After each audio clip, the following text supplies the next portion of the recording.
In this video, I'm going to show you how to insert a date picker calendar in Microsoft Excel Desktop so you can easily choose dates from a drop-down instead of typing them manually.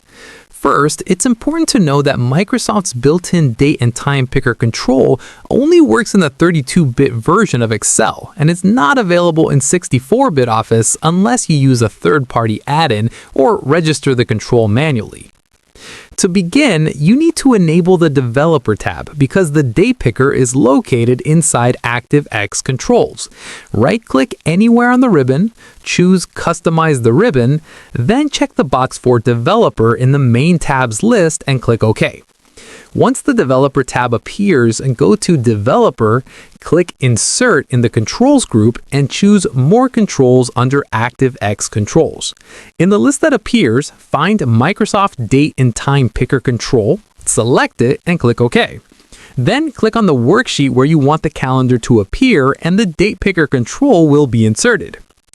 After inserting it, Excel automatically turns on design mode so you can adjust it.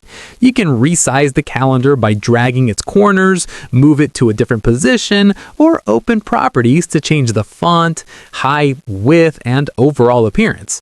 When you're done customizing, turn off design mode so the drop-down calendar becomes active, and you can click the arrow to select the date.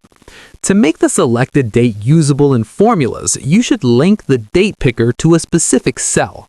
With design mode turned on, select the calendar control, open properties, and set the linked cell to the cell where you want the chosen date to appear.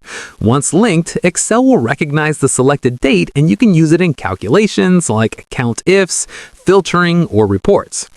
Using a date picker makes data entry faster, prevents invalid dates, and improves the overall usability of your Excel worksheets. If you found this tutorial helpful, don't forget to like the video, subscribe to the channel, and check out my other Excel tips for more simple and practical guides.